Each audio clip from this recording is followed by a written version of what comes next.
Scribbles and I just wanted to start by taking a moment to express deep, deep gratitude to our Georgia farmers, some who are here today, who have reintroduced cannabis into our soil, water, and air, and all U.S. farmers who have returned the cannabis plant to the earth where she and he can help humanity in so many ways. It's so beyond exciting to us that we are reviving the life cycle of this plant, our relationship with this plant, and our Georgia economy with this plant. It is my hope and wish that through my testimony I can inspire some of you, or all of you, or one of you to truly take leadership in treating hemp like the agricultural commodity it is, with the great economic potential for Georgia, and to support legislation by adding necessary amendments, like amending soil, to help our Georgia farmers recover from the 2020 hempdemic, and also to help them truly thrive. These people put their necks on the line and their bank accounts to bless our atmosphere and our people with the balancing qualities of cannabis. And I just want to remind you again that hemp is federally recognized since 2018 as an agricultural commodity for food and more.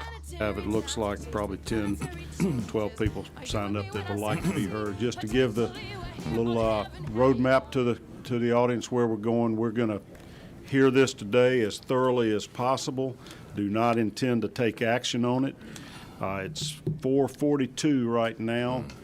We are scheduled to meet till 5, but I am certainly willing to go longer, 5:30 or maybe even long as to hear as many people as I can. We will also have this on the agenda on our Tuesday meeting, which is at 4 o'clock in the afternoon, same place here. On March 21st, it will be Women in Agriculture Day at the Capitol, and everybody's invited. So if you don't get heard today, don't storm out in a huff, because you'll have another shot. If we don't reach you, we'll hear you on Tuesday before we take action. Okay? All right, the floor is yours there, Representative. Thank you, Mr. Chairman. HB 458, LC 510363S. We just had revival at church the other day. It's a hemp revival!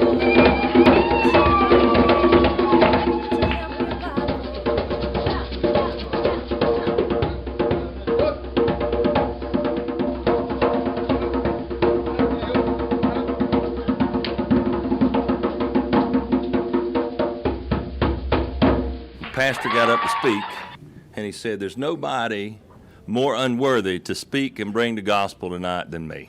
And I feel kind of like that here,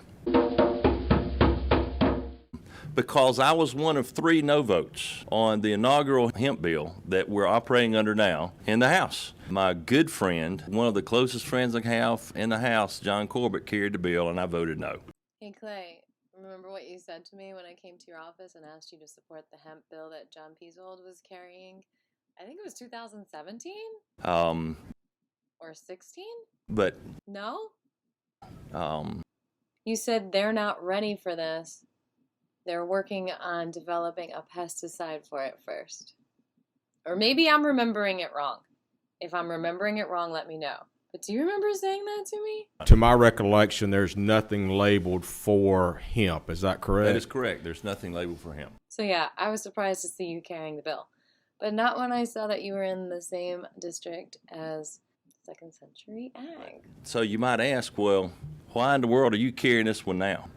Our hemp in the state of Georgia right now is a hot mess. What we're looking at is problematic. The Journal of American Medical Association showed last year that they did a study, found 76% of the CBD products they tested were inaccurately labeled. 76%. This is what consumers in the state of Georgia are using.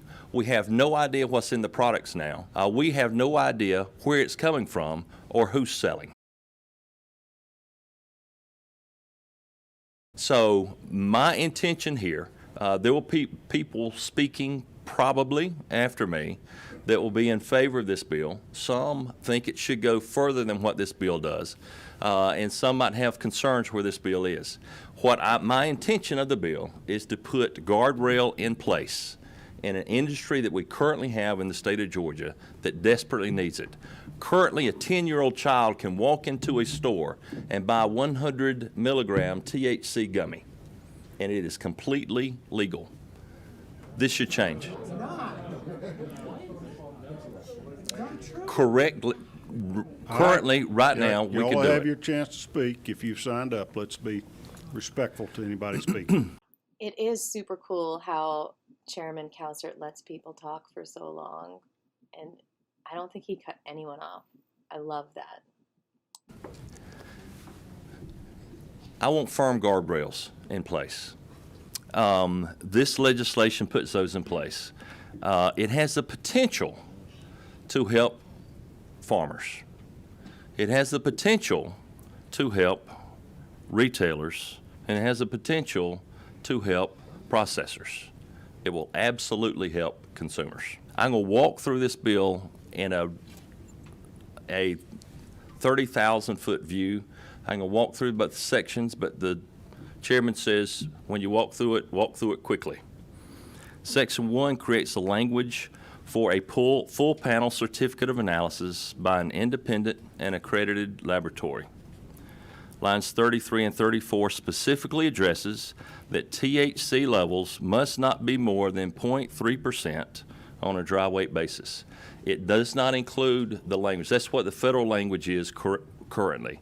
I used specifically the 0.3% rather than the federal level. If the feds adjust upwardly that level, we would need to address that. Someone here in the legislature should address that later. I included tolerances in the bill to ensure that these standards would not be extended automatically. The balance of Section 1, and this is kind of important, that it provides definitions and maximum tolerances of pesticides and heavy metals, residual solvents, impurities that should be in the product. Sections 2, 3, and 4 address licensing requirements. Hemp growers will pay $50 an acre as it is now, with a maximum license fee of $1,000. Processor permits $5,000 annually.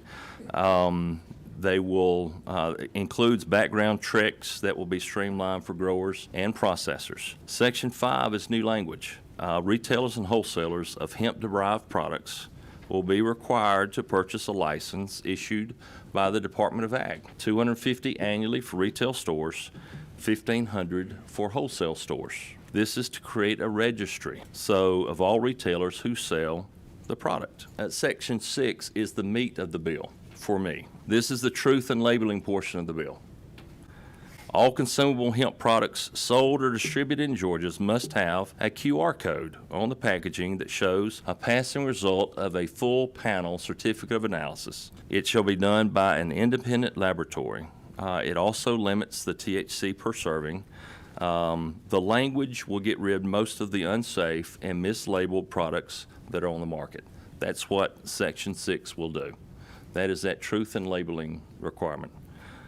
7 and 8 allows the Department of Ag to create rules and regs to be in compliance with federal law. And Section 9 provides language to prevent the purchase of consumable hemp products by anyone under the age of 21. That is the overview of the bill. I'm kind of like the church lady on Saturday Night Live. Has anyone ever told you that you're just a little preachy? I'm a pretty straight air. And I just want guardrails in place for this bill. The genesis. We like ourselves, don't we? Look at that face. We love ourselves.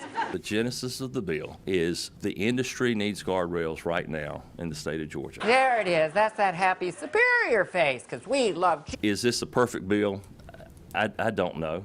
Probably not. But does it make it better in the state of Georgia were this to pass than what we have now? I absolutely think so. What was the vote in the House, do you recall? There was one no vote. It was 169 to 2. Okay. Committee members have questions? 169 to 2. Senator Lucas, you're recognized for a question. What is the federal law on the THC? It's 0.3% on a dry weight basis. Oh, driver. Now, aren't the feds looking at doing something to redo the rules on it? Senator, thank you for the question, but I've quit counting on feds to do something that they say they might do because it inevitably drags out a long time. So I can't answer that question accurately. Well, isn't that special?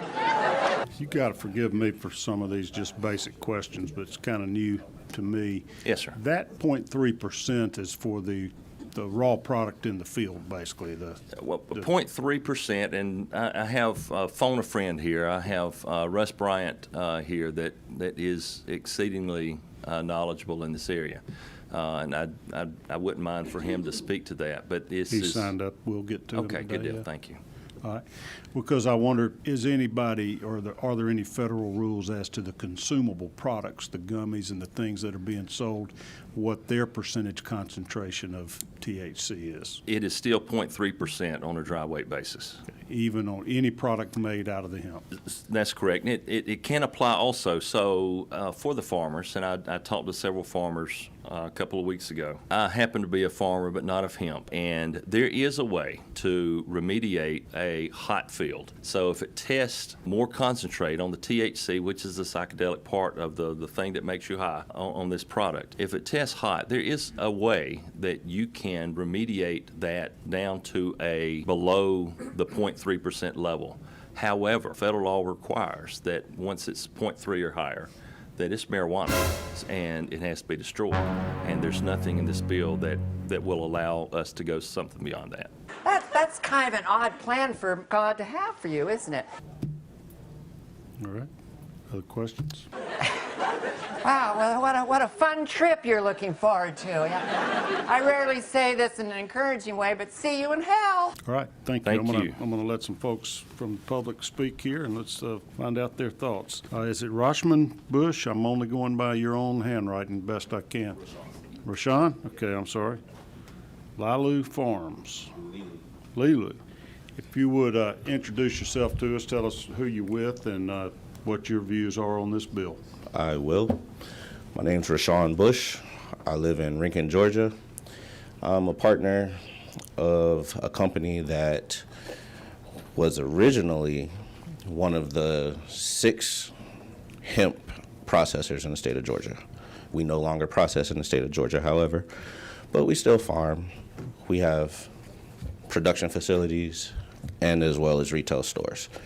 Currently, I have 11 retail stores in the state of Georgia. 2 weeks from now, I have an FDD dropping for franchising. 26 stores are on hold right now to go into Georgia because they're not sure how Georgia's going to go with the hemp rules. I can give insight or answer questions for you guys that have to do with the farming side, the extraction side, as well as the retail side. The bill as a whole, I have 0 problems with it being presented as guidelines. However, changing the federal meaning,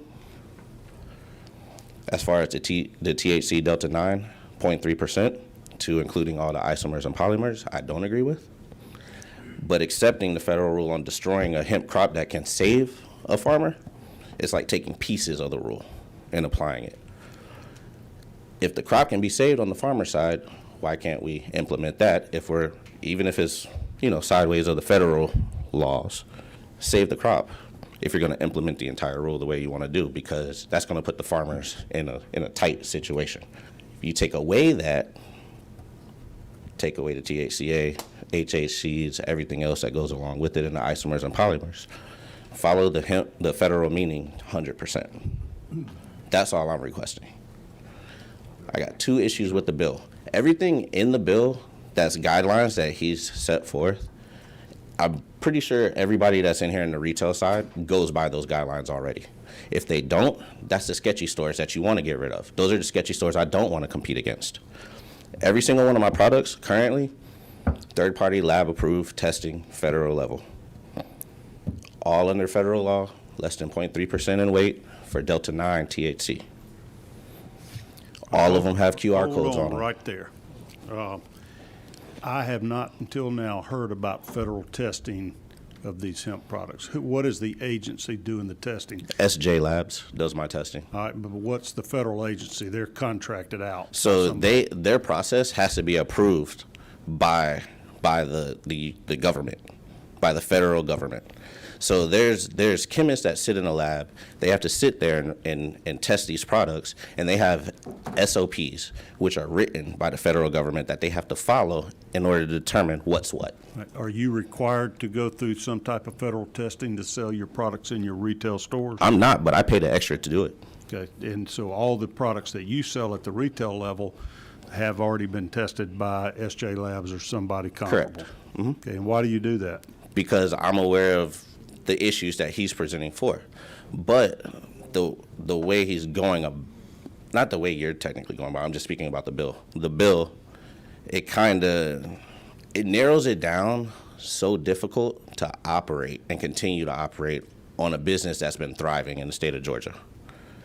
It's going to be detrimental to retailers to pass this bill the way that it's written. I'm not a user. I've never done a drug. I've never smoked a cigarette.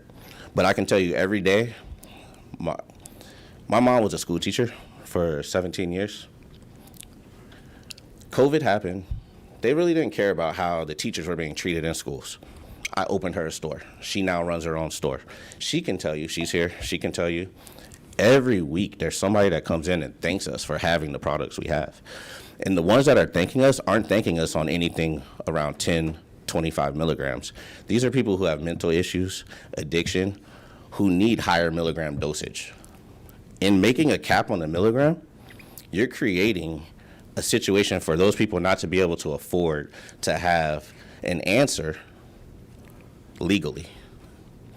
They're gonna go to the street dealers, which right now, street dealers around my stores, they come into my stores to try to see what we got going on.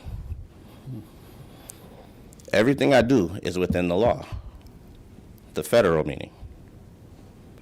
There are zero issues that I've ever had with children being 10. You are correct. I heard a bunch of no's saying, no, a 10-year-old can't come in the store. No, they may not be able to come in your store. They can't come in my store and purchase, but they legally can. I'm all for the 21 and up. You look at any of my stores, I'll give you all the addresses. Take a picture of it, look at it on Google right now. You'll see only over 21 allowed to come in. It's on my doors. Why is that? Is this dangerous to children? It's not dangerous to children. It's dangerous to be unsupervised. I have people, so I have a lady, I own liquor stores as well. I do drink, but I don't. You ain't the church lady. No, I'm not the church lady. So I do own liquor stores, and one of my liquor reps, her son is 6 and was hit by a car in front of her house when he was 4. He has a ton of seizures.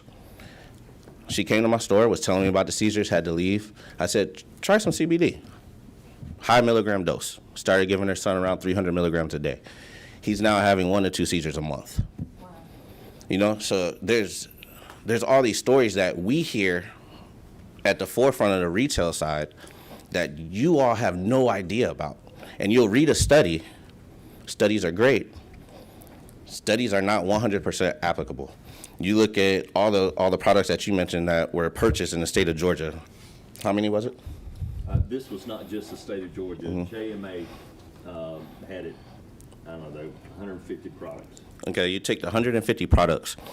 Were they purchased from actual stores and storefronts? Were they purchased from gas stations? Were they purchased from CBD stores that act as dispensaries, which follow all the rules that aren't even written yet? Were these studies done? What type of lab?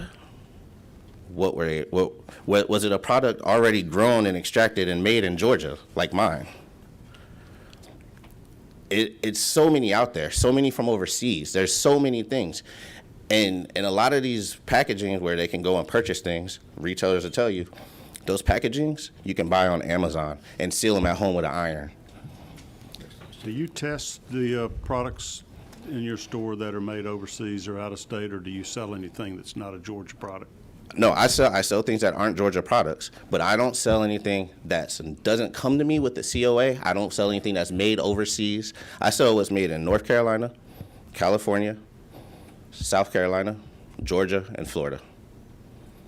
And when I get a product and it has a COA, I already know enough to look to see if it's a funky looking COA. And if COA stand for, I'm sorry, I don't. Certificate of Authenticity. Okay. So you can do full panels, which I run. Certificate of Analysis, correct. So I run full panels. If I buy something, let's say you own a company, you call me and say, hey, I want you to carry my product. Okay, send me a sample, send me your COA. I get your COA. As soon as I get your sample, it sits in my office. I take your COA, I go over it. I take your sample, I mail it out to be tested. those COAs better match for me to sell it. It costs me money to do it, but it also keeps me out of y'all's hair and out of the legal realm.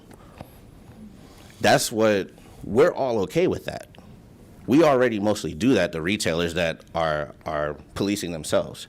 Because 5 years ago, when I started this, I knew policing would come.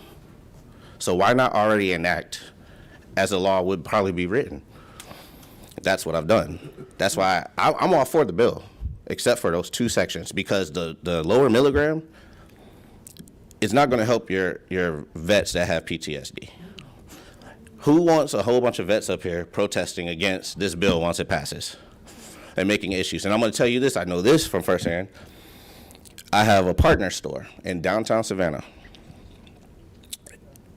Purple Heart recipient on 17 pills came into my store in Port Wentworth, purchased our edibles, tried them, came back and said, what can I do to have one of these stores? I'm off of all my medication in 1 month. 1 month. He's not able to be here because he's going through a divorce, some personal things, but his life and quality of life, 10 times better than what it was on pills. Do all your products have Delta 8 or Delta 9 in them? No. Do any of them have either of those ingredients? Yeah, I got Delta 8, Delta 9, Delta 11, every single one. I got CBD, I got THC-free products for people who get tested at their jobs. I make every single product be able to be useful across the line. And Delta 8 and Delta 9, understand, there's not a good one and a bad one. They have different effects on people. That's why I've isolated all of them, and I use them by themselves. Have you had any of your customers come back with adverse effects or complaints or problems, overdosing, anything like that? No. Okay. I'm going to cut you off here for a minute because we're going to be short. I'm going to allow a few questions for you. Okay. And then I'm going to encourage you to please come back on Tuesday afternoon as well. I'll be here. You are apparently vertically integrated. You've got a grower's license, a processor's license, and you retail stores, which at this point do not require any licensing, right? The retail stores? Yeah. No, they don't, but I'm fine with it. You're willing to pay $5,000 a store? I think it should be a 7% tax on wholesalers. That's what I think. Any committee members have questions? $2 billion, 7%. All right. I'm going to recognize Senator Brass first. All right, I just want to make sure I'm clear on, you said your 2 concerns about the underlying bill. Mm-hmm. So is the cap, is that the 25 milligram per individual dose and 500 milligram per individual package? Correct. It's 52 to 56. So lines 265 to 267. 267. Okay, so you do have a copy of the bill. Okay. I do. Okay, perfect. So that's one concern. So you're saying there shouldn't be a cap at all? Or I'm saying that should it be higher? Or I'm saying is there a federal cap? No, there isn't. Okay. All right. Only on the amount of THC per dry weight, per unit, like per piece, if it was an edible or a smokable. Okay. So and then, the package cap of 500 milligrams, fine, but not the piece. Okay. So that's okay. The piece where it says 25 milligrams capped, that's going to affect people purchasing it so much. Yeah, I see where you're coming from there, because if you need 150 milligrams to function, you're forcing them to buy a lot of 25 milligrams. That's costing our production cost to go up and the cost to get the aid to the consumer. Your packaging goes up too. Yes. All right, I got you. And then you're saying that point 3, you were saying we're following federal law throughout this bill except for that piece. Correct. Because you're including all the isomers and polymers as well as anything outside of Delta 9. THC Delta 9 is what should be measured following the federal law. And that was done on lines 261, the point 3? It was done Is there on anywhere else? 52 to 56. 52, 56. If there's anywhere else, anybody can let me know. It should only state Delta 9, THC Delta 9. All the polymers and isomers that go along with that are not mentioned in the federal law. Okay. No question. I just want to make sure I was straight.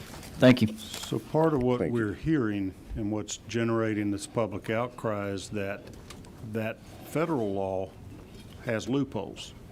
And one of those is Delta 8 that may have same effects or even maybe worse or whatnot. So that, I think, is why this bill was trying to identify isomers and et cetera, polymers and things that might make other components like a Delta 6 through Delta 10 or whatever have the same effect as Delta 9, which was addressed by the federal law.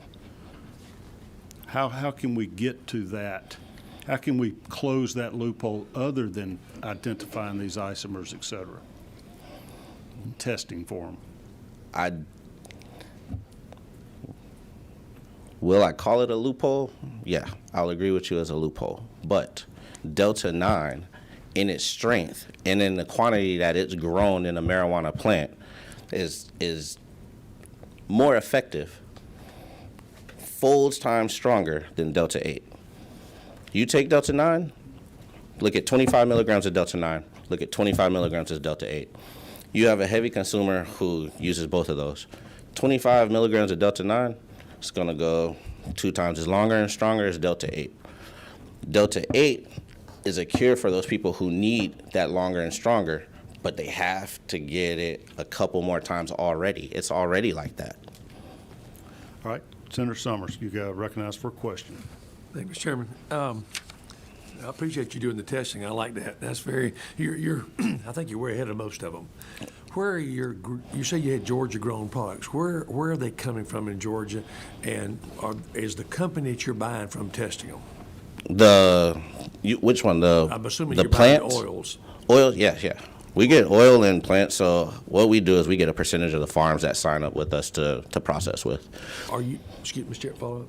Go right ahead. Are you processing those oils? You have the equipment to process those oils, or are you buying the oils? No, we have the equipment to process it in North Carolina.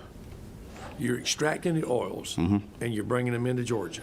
I test them and bring them into Georgia, yes. So we're trying to create a Georgia-grown, quote, And CB world. that'll never happen, and it sings pretty for the one processor that's left in the state of Georgia. That makes no sense for any of the retailers.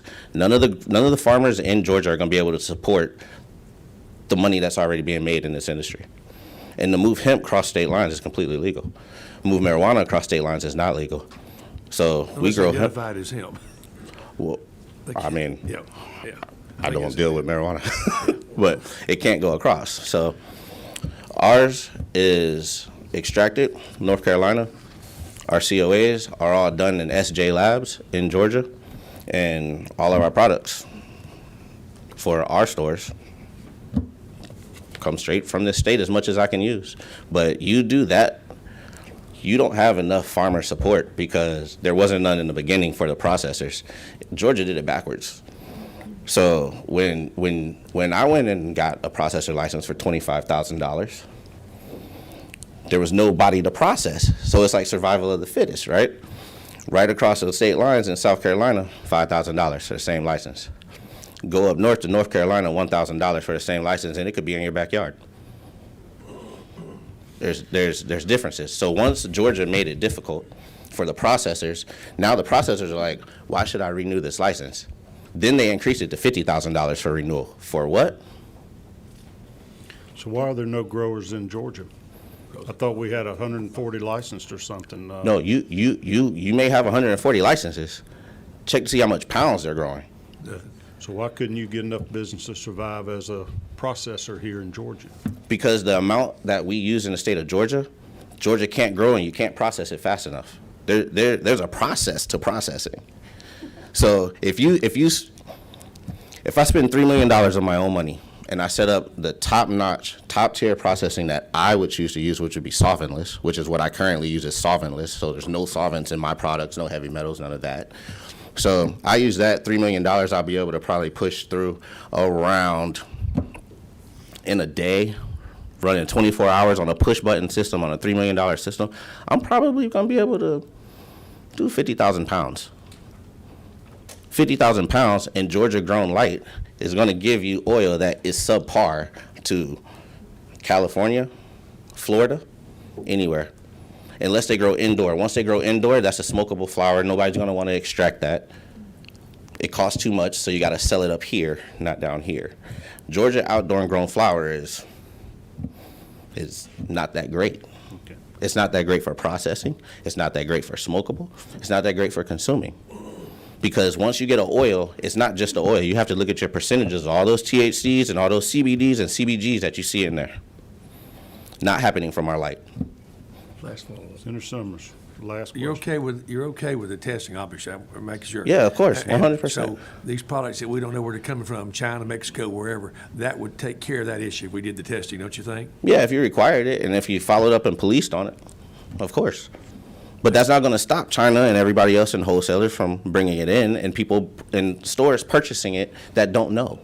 So what you said is we crippled the Georgia people to do this by allowing other people from other states just to bring it in freely. Well, yeah, you do.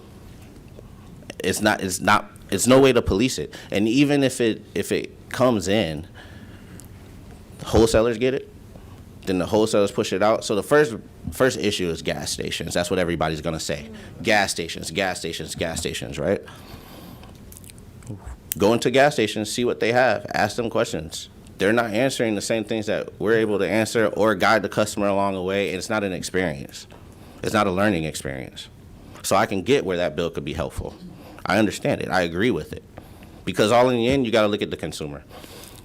I had no intent on making this a franchise. I had no intent on having 11 stores. I had no intent on telling my mom she could quit working. No intent, zero. I initially started this because I enjoyed the research that I did and learned about the health benefits of this plant. That's where it came from. I don't even use it. I can grow it. I know how to grow it. I know how to process it. I know how to make it into products and write formulation calculators to make products that help people.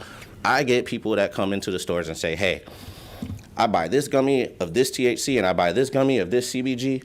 This is how many I'm taking. What are you taking it for?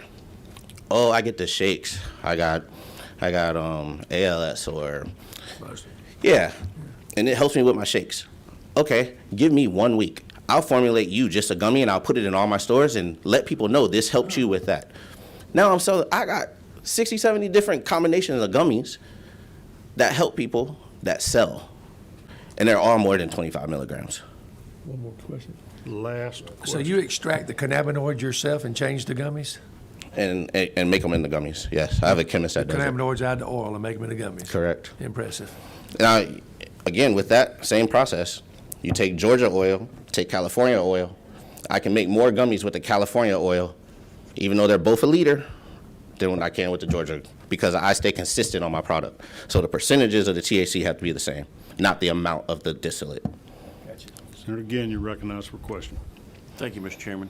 Hey, would you repeat your name for me? Rashawn Bush.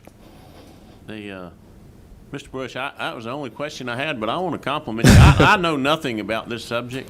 I can answer all of them. You truly sound like an expert, and I want to thank you for coming and testifying. Thank you. I appreciate it.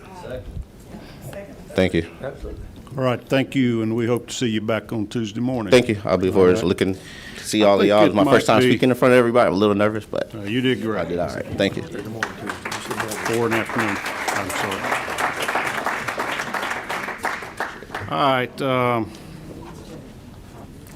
I'm kind of thinking we might need to have a little sort of maybe lighten this up just a bit. And so, Aviva, the puppet woman, if you would can you do your show from the podium? Doc, you don't have to pass those around. I'll put them in folders if we need to. Go ahead and tell us your thoughts in an entertaining way, please, ma'am. Thank you so much. You're right in between the for and against on your how you signed up, so that's why I'm picking you to sort of see what you got. Thank you so much for having us. We have a gig in Alabama on Tuesday, so we're so happy to be able to speak with all of you today. Tell us who we is. Oh, me and my ukulele. Scribbles is probably not going to make that one. Why not? Well, we'll talk about it later. Okay. So my name is Aviva Vuvuzela. I'm the founder of the Georgia Hemp Economic Revival Organization that's been around for 10 plus years, educating as many people as we can about what some of what our previous amazing speaker said. And we also send emails inviting as many people as we can to hearings like this with all of you amazing legislators. So get to the point, Mom. Okay. So my point today is that, well, let me just talk. Okay. I think that you all don't know the difference between hemp seeds and CBD. Scribbles. Well, what I'm trying to say is hemp food is grass. I think it's pronounced grass. Generally recognized as safe. And in 2018, there was a really big federal push for Americans to grow hemp food. Why is that? Well, we get it all from Canada and maybe a little bit of China. That's $700 million a year of imports. Wow, that's a lot. So how much do you think Georgia spends on that? I'm not sure, but I'm pretty sure it would help the Georgia economy if we grew some hemp food here. That's a really good point. And I think these legislators are just scared that it's the same thing as cannabinoid extractions. You might be right. Has anyone here tried hemp seeds or hemp food? Do you think it'll make you high? Because it doesn't. Do you guys eat bagels? Do you ever have poppy seed bagels? Well, those are from the opium plant, but you don't have a problem with that. Why wouldn't you have a hemp seed bagel? That's a really good point. Plus, my favorite food is broccoli. That has a dietary cannabinoid, beta-caryophyllene. Wow, that was impressive, Scribbles. That's true. And the processing fee for broccoli is not $5,000 in this state. That's a really good point. So do you think the processing fee is limiting farmers from growing hemp for food? Because I think food is about $100 to $300 to license here. So we think it would be a really good idea to just categorize a different license for hemp food, because malnutrition is very unsafe, and hemp food has so much nutrition in it. And we think that it would, don't forget to tell them oranges are being processed for CBD too, and also breast milk has endocannabinoids. Scribbles. Let's keep this, well, it is true. We have an endocannabinoid system, and there are 2 cannabinoids that we make when we're nursing babies, and they actually help babies to be stimulated to actually suck the breast. And without those cannabinoids that we make, then that wouldn't happen. And I might have to overdub some of your thoughts with that. But anyway, I think that everyone knows what we're talking about now, but we have a handout, and that has education. And we think they're, not to insult anyone, but Georgia has been a little backwards. So we think, why not take a step back and just create Cannabis Education Day and just educate people about everything, because that'll help us legislate. So if you are looking at the handout, you see our proposed Cannabis Education Day, whereas George Washington did not chop down a cherry tree, it was cherry cannabis, whereas food is nutritious. It has magnesium, manganese, potassium, omegas, reduces cholesterol, all kinds of things on that fact sheet. We feel like we would like other people to talk, so we will bring this to a close. We thank you so much for letting us talk so long. We know that was more than 2 minutes, and that was amazing. And if you have any questions? Well, I think the Rules Chairman, Senator Brass, has a question for you. Thank you, Mr. Chairman. If you'll allow, I've got a question for Mr. Scribbles. That would be just fine. Mr. Scribbles, I've never had that attention before. Well, I'm just curious, Mr. Scribbles. Are you a unicorn? Is that a horn? What's going on there? Are you a unicorn? No, is that the thing on the middle of the head? What is that? I get a lot of knowledge. It's not like cannabis that DNA turns to the left or anything. It's just a little bit, it needs sewing. But it connects me to my planet. It's my antenna. And it's children do think I'm a unicorn hybrid of some sort, but I'm just kind of like a fragile, like, puppet thing. Follow up, Mr. Chairman. Last question. There's other speakers in addition to Mr. Scribbles that would like to be heard. All right. Go right ahead. Oh, well, just Mr. Scribbles, where exactly are you from? Good, come on to the What bar. planet? Start there. Good, I'm not home. I want to go home. It's okay. It's Well, kind thank of you for being here, Mr. a touchy subject. Okay. Thank He you for was being kind with of us. a man. All Thank right, you. Lisa Gano. Thank you. Vape Right. I was curious.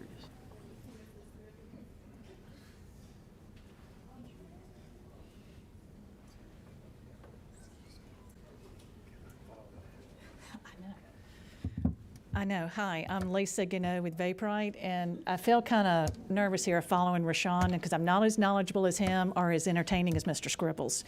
But we've been in the business, we've had retail stores since 2011, and as Rashawn said, it's always been once we had age of 21 for anything, that's what people had to be 21 to even come in. So a lot of these things we are in total agreement with the age, with testing.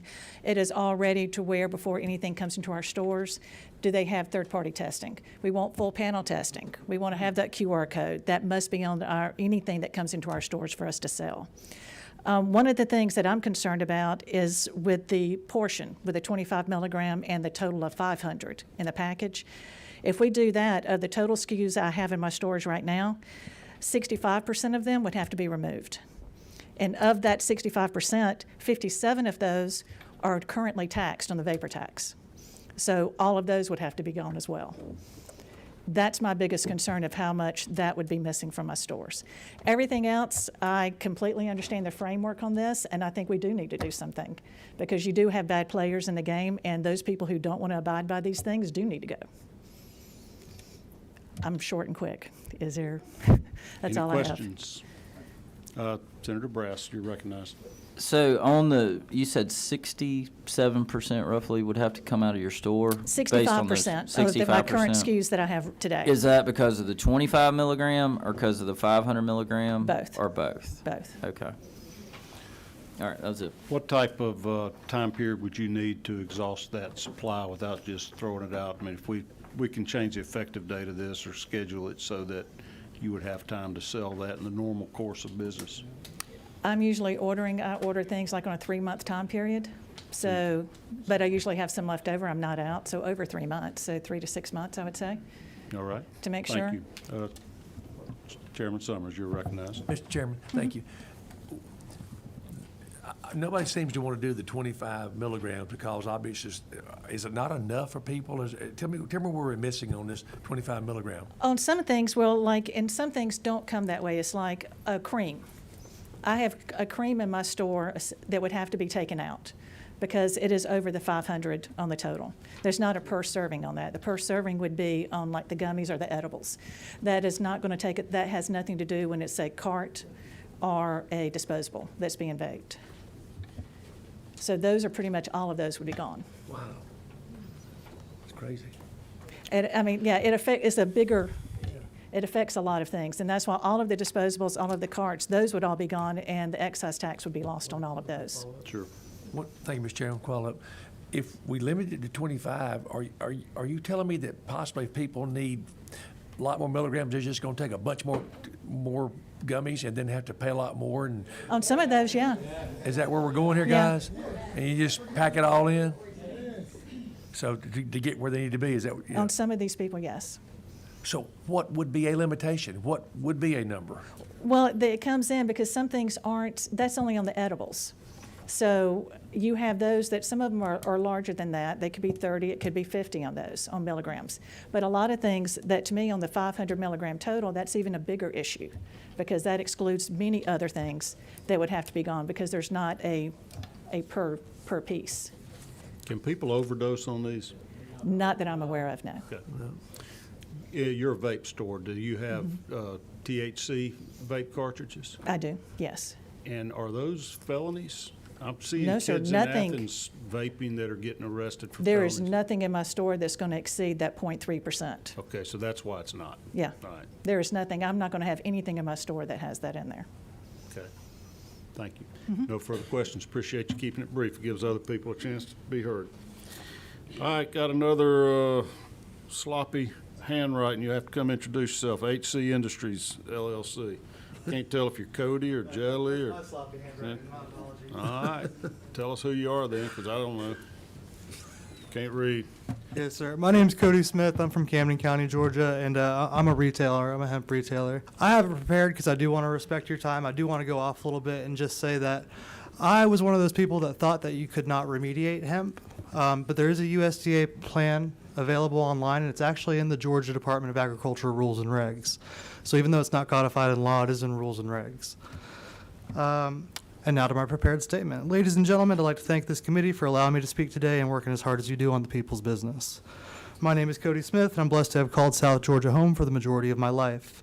I'm a small family-owned hemp retailer with 3 stores located in St. Mary's, Brunswick, and Savannah, Georgia, and proud to serve markets that include FLETC, which is the Federal Law Enforcement Training Center, Hunter Army Airfield in Savannah, and Naval Submarine Base Kings Bay in St. Mary's, Georgia. We are exceptionally diligent in procuring and verifying only the safest, highest quality hemp products for our consumers, many of which are veterans and former law enforcement looking for an alternative to alcohol and prescription medication that can have undesirable and addictive side effects. I don't believe that any reputable retailer would sell hemp products to a minor, and it is also inaccurate that hemp is being imported from other countries like China and Mexico. I have over 7 years of experience in this industry and consider myself an expert on what I'm about to say next. Georgia's competition lies right here in America. States' hemp programs like that of Florida, Kentucky, and particularly our neighbor to the northwest, Tennessee, are eating our lunch. I know we can't fix Georgia's hemp industry here today, but I would implore you in the future to work on modeling our own program after that of Tennessee, where farmers stand to benefit the most. I know y'all are tired of revisiting hemp legislation time and time again, and suggest postponing this bill until next session to hear from all industry stakeholders and subject matter experts to get this right the first time before passing something that could cripple the retail market and subsequently the processors and most importantly the farmers. Getting language correct is one of the most important things this body is tasked with. These are the 3 biggest challenges of House Bill 458 that I've identified as causing the most harm to Georgia's hemp industry and ask that this committee look into reconsidering and/or amending these provisions. I agree and welcome the provision related to having to be 21 or older to purchase hemp products, and agree that it should take effect immediately upon the signing of the governor. But I ask that all other provisions take effect January 1st, 2024, to allow retailers to transition into compliance without losing invested inventory, and find new vendors that meet this bill's new labeling requirements. Moving forward as it is currently written will have damaging legal implications for hundreds of Georgia's small business owners. The current milligram per dose limit would be detrimental to the industry and would effectively wipe 90% of current hemp products off the market. I believe the milligram limit should be based on a reasonable industry standard that the consumers are comfortable with and have come to expect. Tennessee has a similar bill to this one they are currently debating and have already removed the 500 milligram per product limit, allowing consumers to get more value from purchasing a larger quantity versus having to purchase multiple bags. Many states have enacted full panel COA testing requirements for hemp in the field pre-harvest, as well as the intermediary material used to make hemp products during the processing phase. Because those states ensure the hemp plant and intermediary material, which is the distillate from processing, meets full panel testing requirements, those states only require potency testing requirements for finished hemp products. A full panel test can cost $500 on the low end, where potency testing will only cost $80 to $100. An example what that would be, so imagine you have a whole field of hemp material, right? We're talking thousands of dollars of hemp. It's only going to cost $500 to get that full panel analysis. When it comes to the processor, they process all that hemp into like millions of dollars of distillate of that material that you process, and that's only going to be $500 to test that. When it gets to the retailer side of things or the manufacturing side of things, the product's already been tested safe in the field. It's been tested safe after it's been processed. So imagine a regular bag of Skittles. You don't have a certificate of analysis showing a full panel that it doesn't have heavy metals and solvents, because that's already been done before the hemp material has been added. So these are tested before they're processed? Ideally, yes, sir. So, and that's a requirement for most states. Now, it's not codified into law. It's not codified, whatever Matt Brass's favorite word is. Yeah. Codified, is that what it is? It's not codified into law, right? But I will say there are other states, for example, Colorado, states that have had these programs around a lot longer. It's a requirement that once you need potency testing only to get it out of the field, right? So they want to make sure it's below that 0.3 delta 9 THC threshold. So that's really the only requirement for getting it out of the field. They don't test for solvents and heavy metals. Once it gets to the processing side of things, before it can be brought into market, it does have to pass that full panel certificate of analysis. That is codified into law in some other states. But not here yet. That's one reason. But not this here bill yet, is yes, sir. Now, I think some of the language in the bill, right, it's asking that all hemp products have a full panel certificate of analysis. So that's after you've gotten the distillate from the processor. And now Susie B. Anthony is over here making hemp lotions and hemp things like that. Ideally, the product she got from the processor tested safe, met that full panel requirement. So to put a $563 burden on Susan B. Anthony to get one of her one batch of her lotions tested at $563, if she's only selling it for $20 a piece, she's going to have to sell 30 units just to break even on the lab testing cost. Where since it's already safe from the processor, she could spend anywhere between $80 to $100. And I do have a printout of like a price sheet from a lab, ACS Labs. It's not SG Labs. It's not SG Labs in Georgia. I did reach out to them. They didn't get back to me, but this is from Florida. Is SG the only one we got in Georgia right now? That is SJ. Yeah, sorry, I was having trouble there. Correct. Yes, sir. Okay. They are the only lab, and so I mean, if we're testing, let's say I have 20 SKUs, 20 different individual products, hemp products. That times 500 can add up exponentially. And if we're trying to keep it at a reasonable price point, $15 to $25 for an individual product, I think if it's already been tested safe from the processor, just requiring a potency test so that it meets those truth in labeling requirements. You know that a 25 milligram gummy is actually a 25 milligram gummy because it's the product used to make it has already been tested safe. So I would say to address that in this bill, if you were to move forward with it, is that only hemp products from out of state could be from states that have those laws enacted, where the processor has to require that full panel testing before so that's the problem with a lot of these products now. You'll see where it only has potency. I'll reach out to a vendor in Tennessee, right? I'll only get the front page. It's the potency stuff. The processor has the full panel analysis. The person that manufacturer got the distillate from to make the products, they know it's safe before they ever put it into a gummy or into a lotion. So the only requirement there is a potency test versus a $500 full panel certificate of analysis, if that would make sense. And I can answer any questions as well if you'd like, if I'm unclear. Any questions? Senator Brass, very inquisitive today. Well, I'm just learning all about hemp today. It's a fascinating product. It is. So I've got a question on like your topical creams. How many milligrams are in a typical bottle? Or so this is actually a great question, right? When it comes to topicals, you don't see a lot of Delta 8 or you don't see a lot of Delta products that are topicals. You'll see those are mostly CBD, and there's no limit on CBD products. Okay, so we're not limiting that. We're only limiting. Okay. Well, yeah, essentially. There's not a topical cream with Delta 8, Delta 9? I'm not saying there are not. There probably are. You sell it? Right. Oh, so there is. Okay, yeah. Okay. I don't sell them in my store. I only sell, so there's like HHC, there's all these crazy cannabinoids, right? I only sell CBD and Delta 8 because that's what I feel safe selling, right? Once you get into the esters of the Delta 9 THC, that's where you get into the synthetic cannabinoids, and I don't feel comfortable selling those in my store. Okay. And that's addressed in this bill. I agree with that as far as hemp products. I'm glad that they removed the provision for isomers of Delta 9 because that pertain to Delta 8. So yeah, so I guess there are Delta 8 products and topicals.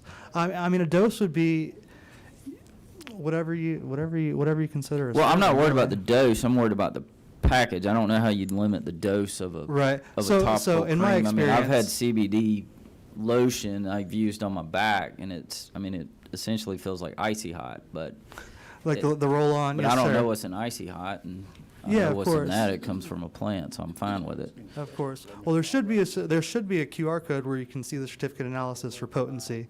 That's pretty much industry standard. Even if it's not codified into law, that is industry standard that you're going to have accompanying certificate of analysis with the product.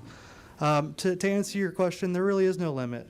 I mean, a 1,500 milligram topical you're applying it topically. So, I mean, it's not really getting into your bloodstream. You're not going to notice any adverse effects. You just might feel a little bit more comfortable because it removes some of that inflammation. All right, got a question from Vice Chairman Summers. So you like the bill except for what? Great question. So the full panel certificate of analysis requirement for the finished product.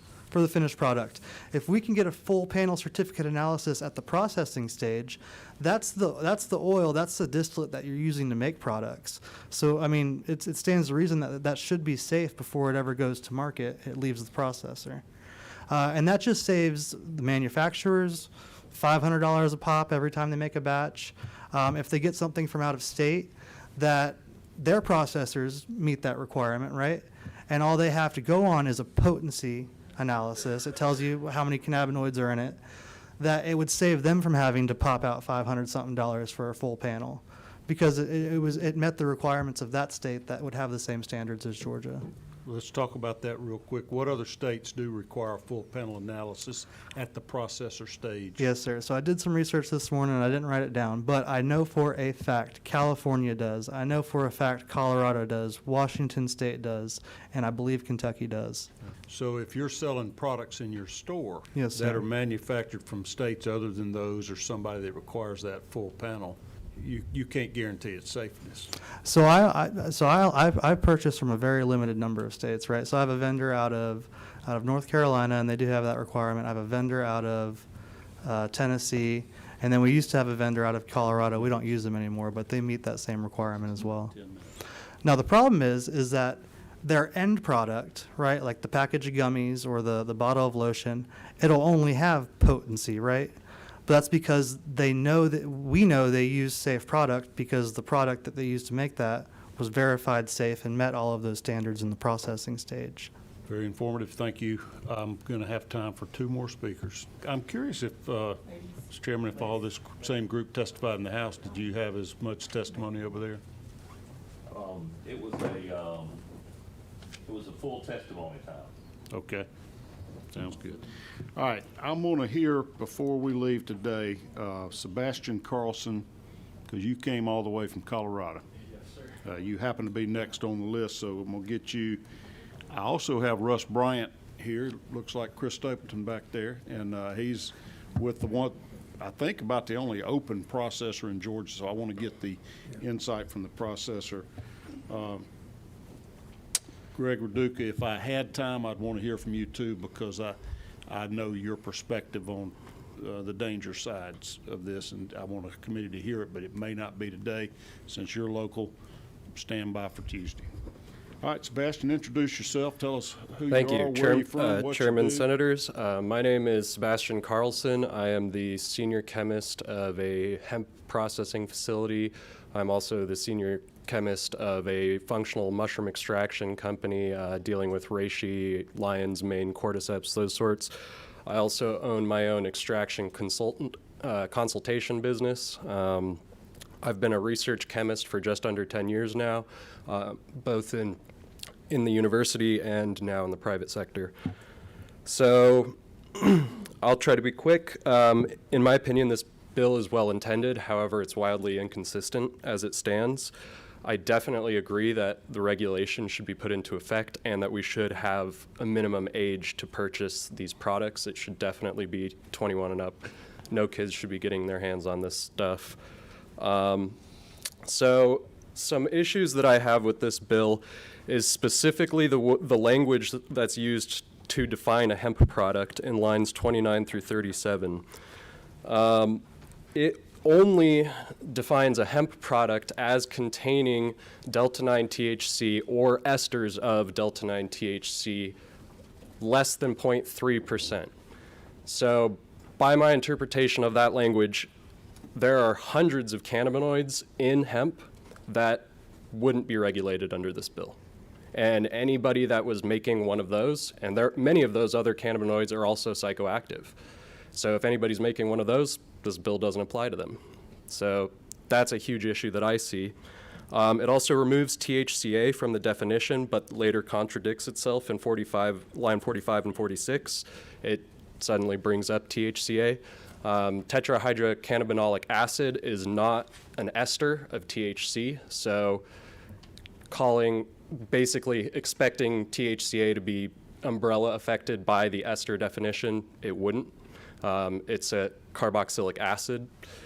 I got to stop you right now. Yep. This debate has been going on in Georgia for 5 years, and you are the first person that has ever told us that any of these cannabinoids were psychoactive other than THC. So that's commonly known in the field of marijuana chemistry? So I don't deal with marijuana at all, actually. Specifically hemp, I mainly focus on minor cannabinoids, such as THCV and such. But that's beside the point. So tell me how many of those other cannabinoids are psychoactive? So there's a list of cannabinoid CB1 receptor agonists. That's the receptor in your brain that THC acts on. And there are, I think there are over 200 cannabinoids found in the plant, and I think there's more than 90 of them have been found to be psychoactive. And if we solely define hemp off of delta 9 THC content, then all of those psychoactive compounds aren't going to be regulated, from my interpretation at least. Moving along, I find that I definitely agree that there should be a standard set for testing these, especially for harmful contaminants, pesticides, heavy metals, etc.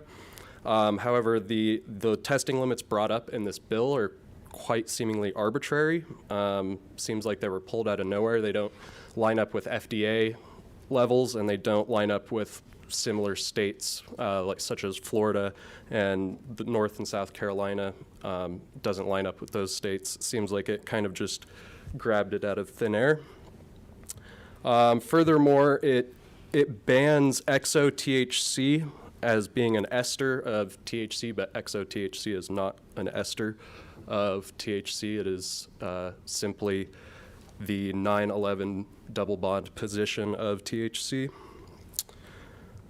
And I guess finally, I would just want to say that ultimately here, we all want to protect the consumers, but we don't need to reinvent the wheel here. There are multiple other states that are already doing this, and FDA even has guidelines for what they define hemp as. And if we just mirrored that a little bit more, it would be a lot better for the bill and for the consumers as well. It would help boost the industry rather than handicapping it entirely. In Colorado, who does the testing? You're a processor there? Yes, I am. Is your product or your oil or whatever you're making out of that processing system get tested at your level or just at the So I do have in-house analytics, so I test everything myself, and then I send it out for third-party analysis as well to make sure that my own internal methods are lined up. But we never sell anything without an internal and an external C of A. Does the state of Colorado have its own testing labs where you have to submit to testing through their ag department? They have ISO accredited labs, yes. We have a handful of them in Colorado. So are you free to select whoever you want to submit you can contract with any lab you want, or the state? I would only contract with a federally ISO certified lab. Okay. Does the FDA ever come in and test hemp products? No. Do they have the ability? At least not in my experience. Okay. How do they know whether it's 0.3% THC or not? So that's the thing is I am an in-process producer. I don't sell products to end users. So ultimately, the seller of the product must test it legally, and then companies do get audited by governing agencies to occasionally come through and decide, oh, this isn't off. And any products anytime there is a discrepancy, there's a full audit and products are usually removed from the store shelves. Sorry to interrupt you, just had Oh, no, you're fine. lose my thought if I didn't. But yeah, that's mainly my issues with this bill is just the wild inconsistencies and contradictions. I feel like this bill's coming from the right place. I do agree with what others have said previously by hampering, by making 25 milligrams the maximum dosage. That really only comes down to edibles, because if you look at any other product other than edibles, you're going to exceed those 25 milligram dosages. And so it basically takes smokables off the market and other vapor style ingestion methods. Yes. I'm going to recognize Senator Robertson here, our whip, for a question. I appreciate you coming down to enjoy the cool weather in Georgia, since y'all don't have enough in Colorado. Oh, it was blizzarding right before I left. Yeah. I love Denver, and I looked at the marijuana industry there in Denver very closely, visited a lot of places, and I'm curious, you said the seller must test the product. Are you talking about at the retail level? Yeah, the retail level. So, to my knowledge, anyone that needs to sell a hemp product in the state of Colorado needs to have that thoroughly tested, full panel tested, and it's on them. It's on them to do that. But I also test it before we even send it to the final distributor, so that they can just retest it, verify that it matches, and we have a chain of custody that traces all of this material back. If you don't mind, Mr. Chair, do you find that the majority of this testing at the retail level happens on the premises, or do they just contract this out? It is always sent out for third-party analysis. Most retail labs do not have the instrumentation required to test these. So on your chain of custody, would it come from the wholesaler to the test lab that the retailer has contracted with, be tested there, and then delivered to the retailer? No, to my knowledge, it goes directly to them, and then before they can sell it, they have to get it tested, get like batch representative tests done on the product before it can be sold. And what government agency audits that? To my knowledge, the FDA. Okay, so a federal agency comes in and audits then? I honestly don't know who does the specific auditing of Colorado hemp businesses. Thank you. Yep. Are retailers licensed in Colorado? Not to my knowledge. I am afraid I don't have enough knowledge on that subject. I mainly deal with the chemistry side of it. I'm not too savvy in the business dealings, mainly just what these compounds are and what they do. Any other speakers knowledgeable about that? Keep me posted or think about it on Tuesday. I'm interested to know if all states or any other states license at the retail level. I'm going to recognize Senator Lucas for a question. Are you getting edgy over there? All right. Okay, then. It's interesting. It is. I learned a lot today. That's an interesting. I'm in the wrong business. You'll learn a lot. It's not too late, and you'll learn a lot in this committee. Senator Summers. And this is crazy, kind of how picture what you're telling me, man. And I appreciate your smarts here.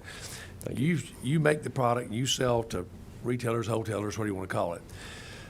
If I understand correctly, two questions. Who has the best bill out there in the states you were talking about? Who has the best bill that does what we need to be doing? I don't honestly have an answer for you there. Okay, next question. If we don't do it, if we do it the way we're doing it, were you kind of trying to say that we'll create a black market that'll be unregulated, period, no matter what? Is that what you're trying to say? There is definitely room for massive loopholes in this bill the way that it's currently written. And that would, it focuses too intensely on one thing, and I feel like it should loosen up on how specific it's being of the specific Delta-9 and esters of Delta-9, and realistically, it should just stay as the current language, which in the federal definition, it is currently listed as any part of the plant, including seeds thereof and all derivatives, extracts, cannabinoids, isomers, acids, salts, and salts of isomers with no more than 0.3% of THC. Last follow-up. Last follow-up. Senator Lucas asked one question a while ago earlier to a presenter. If the federal law changes, what he asked the question, we've been waiting for years for it to change. Am I not correct in assuming there's much higher than 0.3% that they're talking about the change? So federally, hemp is defined as cannabis sativa that has less than 0.3% delta-9 naturally occurring. So it's no. Hemp legally, according to the federal government, can't have more than 0.3%. So why does everybody think you shouldn't sell to people under 21? What's the danger? What's the harm? I mean, that's like saying, should we give alcohol to kids? Probably not. Anything. Alcohol gets you drunk. All y'all keep saying this doesn't do anything to you. Well, so there are many cannabinoids that don't give any intoxicating effects, but they do have some anti-inflammatory effects or other useful medical applications. However, there are a vast majority of the cannabinoids present in cannabis sativa plants that have psychoactive properties. One last question for you, then we're going to... You said vast majority percentage? So like I said, we have over 200 cannabinoids identified, and I think about 90 of them are psychoactive. So a little less than 50%. Yeah. But the way the bill is written, it would be like focusing on about 5 to 8%. That's right. Thank you. Yep. Thank you very much for being with us and making Happy the to be journey here. from Colorado. Come Thank you on very back much. Tuesday if you'd like. Thanks for having me. Okay. Russ Bryant, this is going to be our last speaker. It's about 10 till 6. We'll be out of here by 6. Is your wife calling? Good afternoon. I guess sitting through this, one thing that's clear to me is we definitely need a bill of some sort. We've talked in full circle here. We've talked about plant-derived cannabinoids. We've mentioned cannabinoids that are not plant-derived but are less than the federal level of delta-9 THC. You know, I don't know that any bill's perfect anywhere where we are in this current state of the industry. But what I do think is that we're moving forward with something to try to get it right. You know, the total milligrams that's been talked on about this, you know, at the beginning of moving this bill, that was not there, and then it was asked to be put in there, and then we tried to take it out, and we've asked to be just 0.3% total THC. I think that where we're at on this bill, it just seems to me that we're pretty clear of what we can do on that. I think there's been some language change to the bill since I've actually read it in the last few weeks. I don't think you've told us who you are and who you work for. I'm sorry. You have a license. I'm Russ Give us Bryant. some context. I'm sorry. Sorry, guys. My name is Russ Bryant. I'm with Second Century Ag out of Osceola, Georgia. I think we were the largest grower of hemp last year. We're a fully operational extraction company there in Osceola. Sorry to get ahead of myself. That's I'm just okay. sitting You're there. talking about the bill. Did you draft this bill, or you and your partner? No, I've just read and helped and kind of worked along with people with the bill of what they thought that should be in there, and just trying to get us some guidelines. You know, I've talked with a little bit of everyone, seems like, to try to get some guidelines somewhere. And tell me why you feel like we need guidelines. The federal government's legalized hemp, and anything that's hemp, which is below 0.3%, is the wild west. Why do you think we need to regulate it? Is it dangerous to our citizens? Is it a competition deal? Is it dangerous to kids under 21? I need to know why we even need a bill. Speaking on different cannabinoids, you know, is if you're talking danger to children, would I want to give a child 200 milligrams of Delta-8? Absolutely not. Would never recommend that. Would I want to give them 100? Absolutely not. Would I want to give a child of CBD-A or CBD-V that's having seizures 60 to 100 milligrams? Possibly. We've seen studies there that's worked. You know, it's where we're currently at, we have no regulations. So I don't think that we have many safety problems at all. The studies have been out there that it would take over 750 milligrams of psychoactive Delta-9 to cause problems, health problems. But I've heard of people taking way more than that. You know, they before have made 1,000 milligram gummies. You've seen stuff in stores that make claims to 1,000 milligrams or 500. The thing is, we're just trying, we would like to see some kind of regulation to where you know that's what they're taking. Whether it's my mother, my grandmother, my dad, myself, you know, I would like to know exactly what I'm putting in my body. The topicals, you know, I don't think the topicals were limited to 500 milligram was my understanding. Clay, you have the, I do.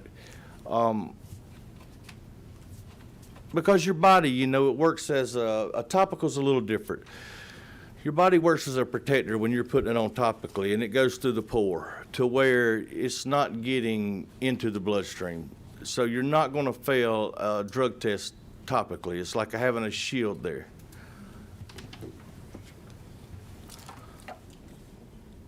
I have to take my glasses off to read. I guess I'm backwards from everybody else, but to see. So I guess it says any consumable hemp product shall have a maximum total concentration of, this is the Delta-9. There again, we're not addressing CBD, CBG, CBV, CBT, CBE, CBN. We're not addressing that. Those are non-psychoactive. We tried to address the psychoactive, I feel like, in this bill. So the topicals, I don't think, you know, there was a statement made earlier that their topicals would have to come off the shelf. I guess if that topical has more than 500 milligrams in it, it would have to come off the shelf. But I don't think that those topicals are going to have 500 milligrams at 2 ounces or 1 ounce or whatever it is. So I don't know that that will be coming off. I mean, I don't know who here makes a topical with more than 500 milligrams on a roll-on or an ointment or balm or anything.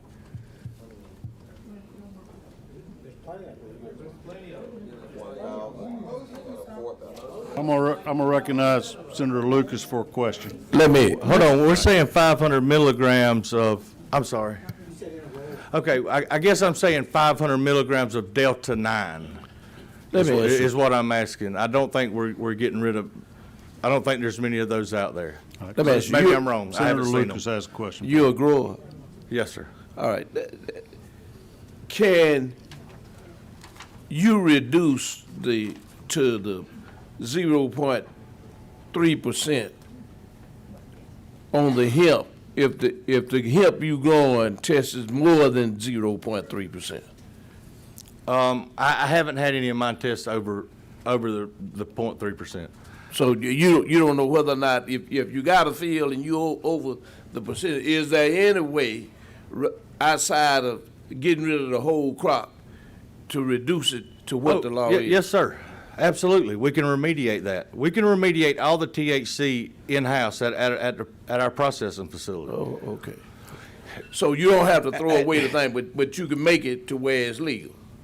Correct. Then we have to dispose, by law, we would have to dispose of the THC by law, of the Delta-9 THC. Like I'm going to THC business. Got a question from Vice Chairman Summers. Mr. Bryant, is the THC, or is a hemp and a marijuana plant the same thing, basically, except for time limit on growth? There's some difference. They're both a cannabis plant. So hemp is considered a cannabis sativa ale. You pick your hemp before, or you process your hemp before you would process the trichomes or whatever out of a marijuana plant? Not necessarily, but for safe measures, you would probably want to harvest or test the hemp for harvest a little sooner. Follow up? Yes. So if you had a field now, the way the law is written, that is hot, which means it's marijuana, we have to destroy the whole field. You're saying that you could take that plant or those 10 plants out and either remediate them or destroy those 10 plants, not have to get rid of the whole field. Yes. We We would be able to remediate anything over that level. A problem that the testing happened before, and I think that we have resolved a lot of that within the state of Georgia, is they were taking just part of the plant, the most matured part of the plant, and testing it. Now they're testing pretty much from the bottom to top of the plant, pulling samples, versus trying to take what is the most mature. That way it's the average on testing. It's 6 o'clock. Mr. Chair, one more question. I hadn't recognized you at 6 o'clock. We'll get him back here on Tuesday if we need to. All right, I am sorry, but it is 6, and we promised we'd be done by then. We will adjourn for today. We'll be back Tuesday at 4 o'clock. If anybody has additional information you want to submit to me, feel free to do that beforehand if you can't be here live to testify. Be glad to get as much education as possible. That's for the whole city, sure. Yes, sir. You sure can.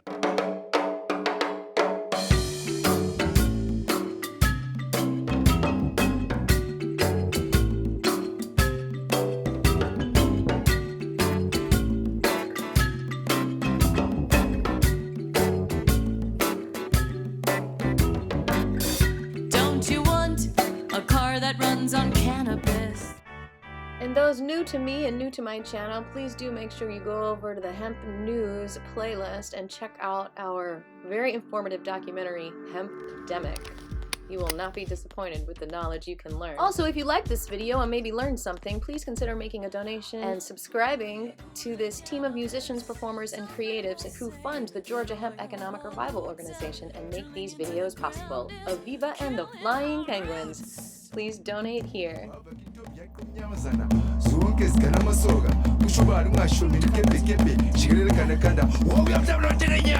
Wow!